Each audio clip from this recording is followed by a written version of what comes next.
everybody, Invisiblekatana here with my review for the Django Zorro comic series. This is in celebration of Free Comic Book Day making its return. For the entire month, it's pretty much been a celebration. I've mostly gone through The Walking Dead, so this is actually the first review that I'm finally getting to that is not The Walking Dead, because it takes a lot of time to read through those 4 compendiums, but I took some time, I got to read through this, and it was super fun. It's a 7-issue run. This is the complete series, so if you end up picking it up these days, it's this. It is the, as you can see right there, the official sequel to Django Unchained. One of the few movies I actually have on Blu-ray, so there you go. So I like the movie, of course, because I actually bought that thing. And I'd heard about this comic. It is, of course, Django meeting Zorro. If you don't know who Zorro is, I don't know where you've been, like, in all of existence. Like, at some point, people have to know who Zorro is. I think right now might be the one time there isn't, like, some big Zorro thing coming out. Like, there's comic books, but there haven't been any movies, I feel, for quite a while. So I think people now who didn't already know who Zorro was. Admittedly, it's only because of Antonio Banderas that I do know mostly about Zorro, but you know, you learn from that, and then it's like, okay, Zorro seems pretty sweet until you check out some other things. I didn't know that there was a Zorro comic going on, so which may or may not be finished at this point because this is actually fairly old. But it definitely has me curious to check it out because I was like, okay, that would seem pretty interesting, and this actually takes place after that series, because of course the time frame of where Zorro takes place is much earlier than when Django Unchained takes place.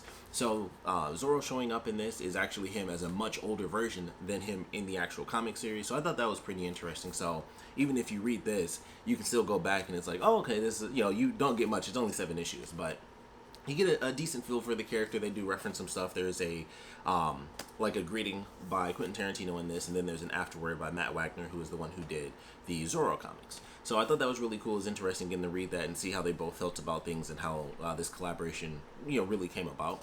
And I loved it. I thought it was a really great series. I was very excited when I first heard about it because, like I said, I liked the movie. And just when I first heard that it was even coming out, which was years ago at this point, I was like, that's a really cool idea. Like, Django meets Zorro. Zorro is sweet, Django is sweet. I love that idea. And then it took me forever, but eventually I picked this bad boy up, and it was a good read. And I flew through it, especially considering all my Walking Dead reading. Like, anything that's not a giant compendium like this thick, it's super quick to me. So I got to read this in a day, and it was really fun. I really enjoyed it. This is the slipcover for it, so this is actually like a silhouetted version of some of the cover art, which I'll show you guys because it has like all the covers in the back, which I love when comics do that, when you get like the completed edition and then they're like, hey, you didn't pick it up issue by issue, but here's all the different covers that we actually ended up putting out. I love when they do that. Like, when I was reading The Walking Dead, I actually had to look up YouTube videos just to see what all the comic covers look like, because I'd never seen any of the characters in color except for on the front of the compendium. So, like, for me, I don't really know what any of the characters look like in color. So, it's very interesting. The Walking Dead is also being printed in color now. It's being reprinted all in color. So, if you haven't read The Walking Dead, now's the time. Or you could probably wait and they might do, like, full color compendiums or something. But it was really weird. I was like, whoa. All I've seen these people in is black and white, except for like the little glimpses you get in the beginning. Like, I've never really, it was an interesting experience. Like, you don't realize that until you go through it. Like, I've never seen any of the comic covers, or I've seen like maybe 5 out of the nearly 200 issues they have for The Walking Dead. So it was really weird being like, huh, I never even thought to be like, what does this person actually look like? I just don't know. But Django Zorro, here's like the full, underneath the slipcover is just the full thing there. But 7 issues. It was really cool going through it. I'll get into spoilers a little bit as we go through this, because of course this is a review of the actual story itself.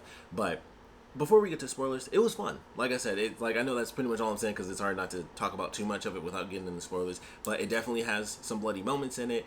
It's not, actually, I would say it's just as over the top as the actual film in certain parts, because you, especially if you're adding in Zorro, it's a dude who runs around dressed up all black, and he slices these into people's hands. Like, it gets a little silly, so it's really entertaining. I actually really enjoyed the story. Like, there's one part in it which I'll get to in spoilers, but the actual story of the villain is really good in this. I was like, man, they probably should make this into a movie. And apparently it's somewhat based on an actual old story that apparently is about as crazy as you might get in some crazy Pulp Fiction type stuff. So just reading through it, I was like, man, the story of this villain is like, holy crap. Like, it was really well done, and it was just like, why, it couldn't happen now. It literally had to have been something that could only be done, back in those days. But I was just like, this is really cool. Like, it was just interesting seeing this dude.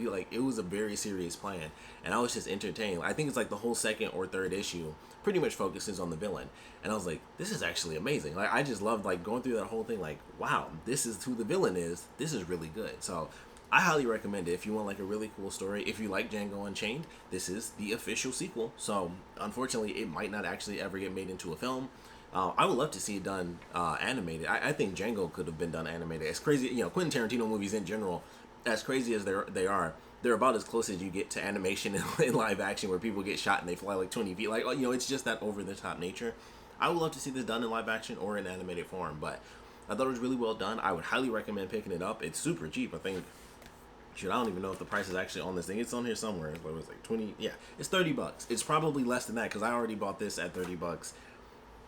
That was probably like 3 or 4 years ago. Like, this thing is actually fairly old at this point. I'm just not getting to it, but it's really good. I highly recommend it. So go pick it up if you haven't already. I'm sure it's on Amazon or it's somewhere that you can find it, but definitely pick it up. It's very cool, and we'll be getting into spoilers officially, so go find a way to read it, and then you can come back to this. But getting right into it, 11 years for a plan as a villain is just so cool. It was just like that second issue going through, and it's like, okay, we had the first issue, we get the introduction of Django, we get the introduction of Zorro, we get the introduction of his friend, whose name I totally can't remember, which is very unfortunate considering he passes away at the end. But we get them, having their grand meeting where it's like, okay, Django's out doing this thing, which they do explain later on, like why he isn't with his wife. Because I was like, okay, they would have to get to it because it's like, where's his wife at? So I thought that was really cool. I love the fact that they reference in the flashback, they actually have his buddy from the movie, and he's like, if I win this bet, you have to teach me the thing with the horse. And I was like, oh, that's kind of where that comes from at the end of the movie, where he taught him how to do like the little horse trick, and he taught him that anyway, even though he lost that bet. But I was like, oh, that's kind of funny. They kind of reference where that ended up coming from at the end of the film. So I was like, oh, that's kind of a cool way to just kind of throw that one in there, like, this is where that came from. But when they go through the plan of the villain, and it's like, my dad's always been this hardworking man or whatever, and so it's just the narration of his son, who totally hates him. I actually would have liked to have seen the comic go a little bit longer, just to have more with more of the issue, like with his son. Honestly, it kind of sucked. I was hoping his son would actually live, and I was like, that's just super effed up. And I know he was pissed, and ultimately he would have supported his dad because he did. But I was just like, dang, that was an effed up way to end it. I know I'm skipping to the end there, but I did not see that one coming. I was like, okay, so it caught them together. It's like, you idiot, I would have given it to you just like I would have given everything else once I was done. And it's, he was super pissed off with him and everything. And it's like, oh, clearly all this insolence comes from your mother, so I need to just start over. And he just shoots his son right in the stomach. I'm like, he didn't try. It wasn't even that big of a deal. Like, honestly, it's not like he cared about the woman. Like, he changed her name and all this other stuff. He didn't care about her. And it's just like, dang, he just killed his son. It's not like he called them for like the 50th time. Like, I told you to stop banging my wife. It was like the first time, and his son was mad at him. And he just killed the dude. Like, that shows you how bad of a dude this guy is. And I was like, it wasn't even that big. Like, it's crazy, but it's not, like I said, his whole conversation with him wasn't like, how dare you do this? It was literally, the first thing he said was like, you idiot, I would have gave her to you anyway once I was done. I'm like, he didn't care. And then he just shot his son anyway because his son was mad at him. And I'm like, that was nuts. I just wasn't expecting that. Of course, he gets his just desserts. He gets shot right in the head after that. And I was hoping his son would live, but I was also like, there's no way that's gonna happen. Not only did he shoot him point blank in the stomach, but old-timey times, you're toast. Like you're just done for. So that was a crazy way to end it. But his whole plan of basically adopting this girl, sending her off with his son so that they grow up in like whatever fancy school and stuff. And so he's like, all right, I'm gonna go to this big plot of land. I'm gonna just carve into the stone. Be like, all right, here's how we do this. Buying replicas, learning how to write fake documents that match the time, utilizing the same type of paper. Using. I think there was a part where the dude was like, you need more flourishes on your tildes and stuff. And I was like, this is a lot of research to go into this. And then he goes to become a monk so that he can eventually gain the trust of these people, so that he can put these very specific records into these very ancient holy books. And then, of course, he gets busted by the monk. And it's like, oh, man, I found this thing. Let me show you. Pushes him down the stairs, kills that guy. And then he has the perfect out where he's like, oh, the grief of him dying. Like, I can't be here anymore. And then that's his out. And I was like, this junk is some evil, super evil genius type stuff. And I loved it. Like, just reading that whole second issue, I was like, this guy is a great villain. Like it was just entertaining to watch, and I was like, wow. And then of course he comes back and he wants to marry the girl. Like he of course changed it to Consuela. Like so I think that was almost a point for them to make it Consuela and be like the most generic like Spanish name that they could possibly come up with. Like, what if we went Consuela?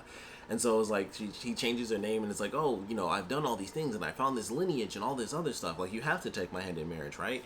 And so of course that's an issue between her and his son, because of course they had bonded over, you know, the 11 years that he was gone. They were the two that ended up bonding, and that was the one thing I do wish we got to see a little bit more with their characters. It was obvious that that was the case, but I kind of wish that it had showed up a little bit more. I feel like it literally only showed up in like the last 2 issues or so, where it was like, hey, here's them talking, and they, you know, meet in the middle of the night, and then the last issue when everything's going down, he finds them in bed. And I was like, I kind of wish they had more. You don't need more hints, because it was super obvious from that very first glance, like, oh, he kind of hates his dad. But I thought it was going to honestly build up to him actually killing his dad. It's kind of how I thought that was going to play out, where everything was going to be insanely chaotic, and it was just going to be like, you ruined everything, like, you destroyed, like, I love her, she loves me, nobody likes you. And I thought he was just going to end up killing his dad. And unfortunately, his dad kills him, and then she kills his dad, and they're both just dead on the ground. And that was just crazy. I did not see that one coming, but I was like, this is nuts. This is an interesting way to handle this. So the way they just kind of go throughout the story of the different narrators for each issue, I thought that was pretty entertaining too. And I was like, okay, you get different perspectives on each person. Like Zorro's buddy was like, you know, he could kind of tell that Django was a lot like him, but Django couldn't understand that because he was younger, so he didn't really see that they were so alike. And then, you know, kind of as it goes on, they end up bonding, and of course Django's, you know, taking the train and blowing up cliffs and all sorts of crazy stuff, and he's like, this idiot got me out here, you know, kind of acting like a superhero and stuff. And it was pretty funny, and I was like, I like how this is playing out, where it was him being more heroic. Because in the movie, of course, he's helping out a lot of people, but his, like, the main goal is to get to his wife and save her. And in this, it's like, all right, she's safe, and I believe they said she was living in Kentucky, and they referenced the fact that she was working with the Underground Railroad. And this is just him helping random people. He doesn't have to, but he decides to in the end, where it's like, you know, I'm not getting money off of this. So he, you know, he says niggers and stuff like that. And he's like, you know, there's different, you know, there's all sorts of niggers in the world. He even mentions, you know, like there are white people who like boots and all that stuff. I was like, this is interesting. And, you know, the way that was handled, where he just goes to help people and was like, I'm out here just being a hero now. And I thought it was pretty cool. He even wears the Zorro costume at one point, which I thought was pretty sweet. And so just going through it, I was like, I like this. I like the way it was handled. I like the back and forth of the characters and their not necessarily opposing ideals, I should say, between Zorro and Django, but just the way that they see things differently. Like, they're kind of, it's really the same ideal, just on different sides of the coin, where it's like, okay, well, why don't we just do this thing? And, you know, Django is still a bit more like literally like gung-ho about it.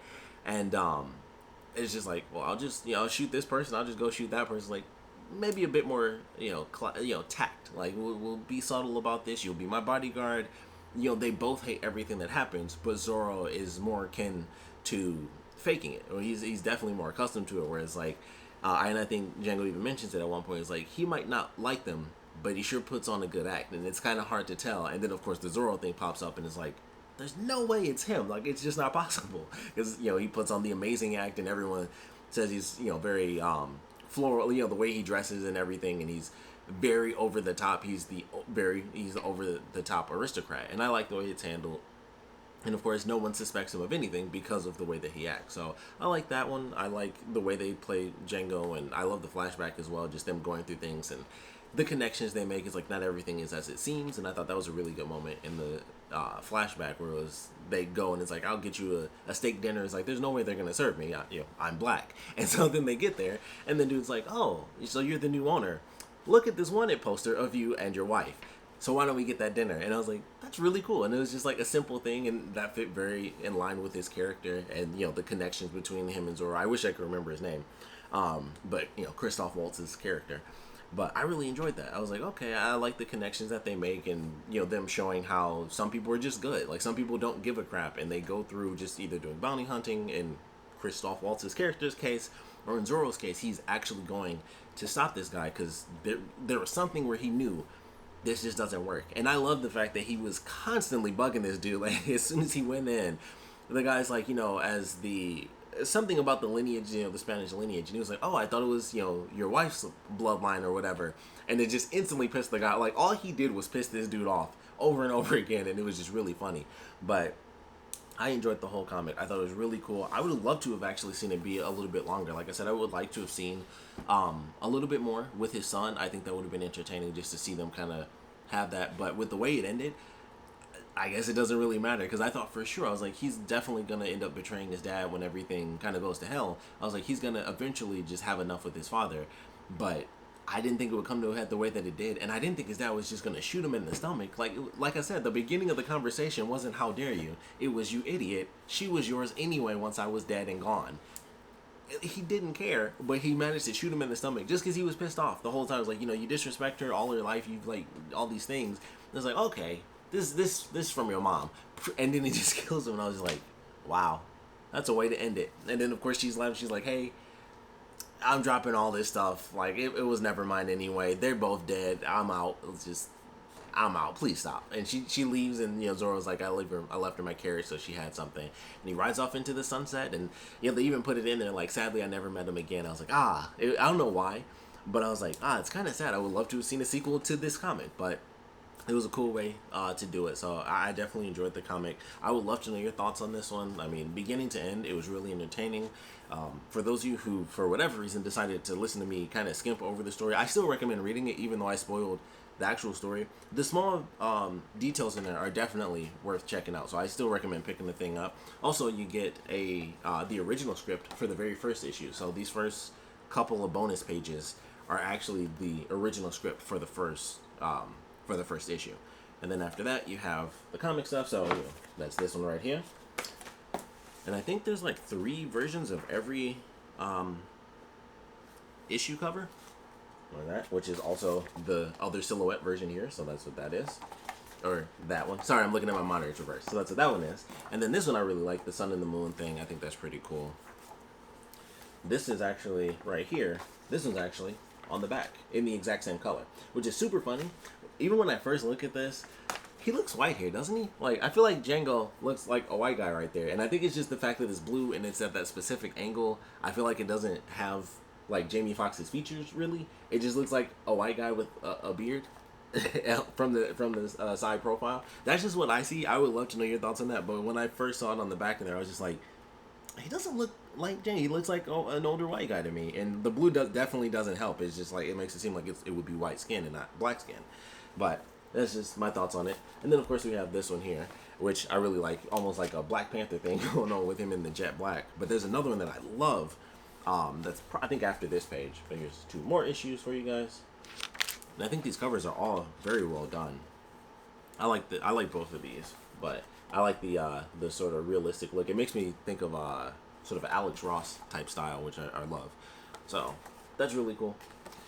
And it must be on this next page. No, it's the one after this. Dang, there's way more in here than I remembered. So, I think these are both issue 4 covers. Right. And then 2, so this one's another issue 4, and then this is the beginning of issue 5. I really like this one too. This one I think is good. I like this because you have Christoph Waltz's character in it, and I think that's pretty cool. But I love this one with the noose in the middle. I think that's a really cool image that they have for that one. And then you have these 2, which I think both look really sweet. There it is. So this is Django in the Zorro costume. I think that's really cool. But this is the one I was talking about where Zorro is literally like a silhouette except for the eyes. I love that. I think that's probably my favorite one just because of how Zorro looks in that. But I like both of those for sure. But that full black silhouette is definitely sick. Then we got these 2 right here. And I believe those are the last 2, if I'm not mistaken. Yep, that is it. And so that is Django Zorro, the sequel to Django Unchained. Definitely a great comic. I would love to see this done, like as a film or something. I would love to see it done in animation. I think it would be even cooler if it was done in animation, but I don't think that'll really happen. I think it'll just be relegated to this comic format, which is fine because it's still really good. But I would highly recommend picking this thing up. I think it's a really cool comic, especially if you like the movie. Even if you don't, well, if you don't like the movie at all, then I guess not. But even if you're not like a huge fan of it, you're like, it was okay. If you like Django and you even somewhat remotely like Zorro, they combine really well. Like they do a really good job in this comic. So I would recommend picking it up if you haven't read it. Just 7 issues, as you can see. It's not a crazy amount of stuff to go through. It's the official sequel. So if you like Django Unchained, I highly recommend you read the sequel, because you should. Official story. So the official sequel to Django Unchained, Django Zorro. Highly recommend it. I thought it was a great comic. Easy, quick read through. You can do it in like a couple of hours. But definitely think it's worth picking up. Love the art in it. Love, obviously, the covers in the back are sweet, but the art throughout the entire thing I think is really cool. The villain is great. The story as a whole is really entertaining. Just seeing like how are they going to get out of certain situations. How is the facade of Zorro, excuse me, as not even Zorro. Like I only know him as Zorro so much I can't even remember what his actual name is. So I should probably know that because I know it's in here somewhere. But let's see. I love also the fact that they speak a lot of Spanish in this. I don't speak Spanish, so I was reading through stuff and I was like, I know what like this means and I know what that means. But I thought that was actually kind of cool. You don't see that too often. At least I don't, as far as some of the most of the comics I end up reading. But Don Diego de la Vega, there it is. So the facade of Don Diego de la Vega, I like how they played around with that too. Like, how long is that gonna last? How does it work? How does it not work? Because it definitely comes up at points, unfortunately, towards the end. But it was really cool going through that because I'm like, there's some moments where I was like, there's no way they're getting out of this and it's gonna work in this way.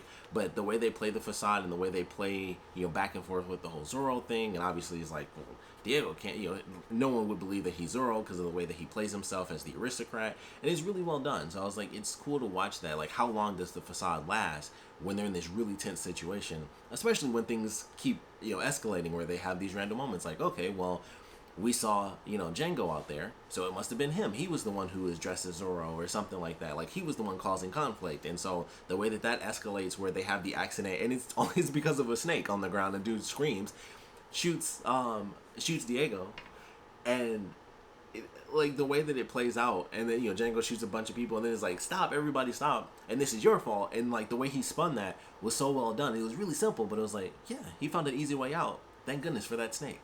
But I like the way it was handled. I think it's a really good read. Like I said, I recommend it.